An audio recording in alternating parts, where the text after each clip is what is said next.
Global बाजारों को जोड़कर लोकल संकेतों को मिलाकर भारतीय बाजारों में कमाई की स्ट्रैटेजी भी जानेंगे और साथ ही रहेगा कमोडिटी बाजार का पूरा अपडेट भी। शुरुआत कर लेते हैं ग्लोबल बाजार पर ही एक अपडेट के साथ। नेहा हमारे साथ है। गुड मॉर्निंग नेहा, समझना चाहेंगे अब जनवरी में तो मजबूत जॉब डेटा आए हैं, फिर भी अमेरिकी बाजार क्यों गिरे, क्या बड़ी वजह रही? Absolutely Swati, good morning. देखिए, ये बहुत इंटरेस्टिंग बात रही कि शुरुआत बहुत अच्छे नोट पर हुई, लेकिन दिन की ऊंचाई पर मार्केट टिक ना सके। डाउ जोन्स की बात ले लीजिए, 3 दिनों की जो रिकॉर्ड रैली थी उस पर हमने ब्रेक लगता हुआ देखा। इंट्राडे हाई भी ये बना रहा था, ऑल टाइम हाई, और क्लोजिंग हाई भी था, उस पर हमने ब्रेक लगता हुआ कल के सत्र में देखा है। बुधवार को दिन के ऊपरी स्तर से हमने देखा ऑलमोस्ट 379 पॉइंट्स की गिरावट देखने को मिली। हालांकि क्लोजिंग 67 अंक नीचे हुई है।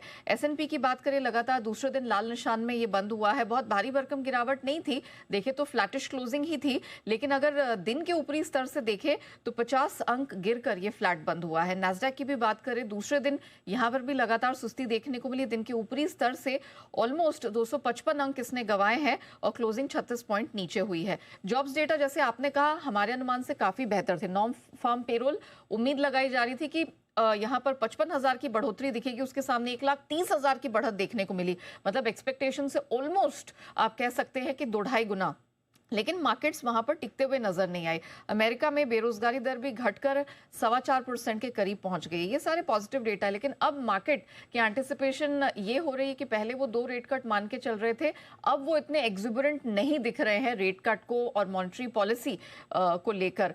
इस बीच हमने देखा कि रेट सेंसिटिव और टेक शेयरों में अमेरिकी मार्केट्स में गिरावट देखने को मिली। AI हार्डवेयर से जुड़े शेयर, हालांकि उसमें बढ़त दिखी, एनवीडिया, AMD, माइक्रॉन, लेकिन जितने सॉफ्टवेयर स्टॉक्स थे, सेल्सफोर्स, इंट्यूट, पैलेंटीर, इनमें हमने गिरावट 3 से 5% के आसपास की देखी।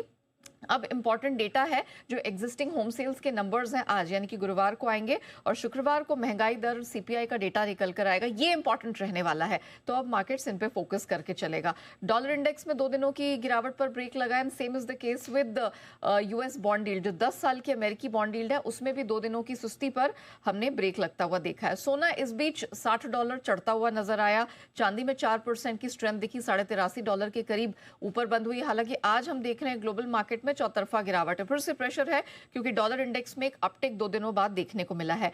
चौतरफा मेटल्स में भी कल हरियाली दिखी।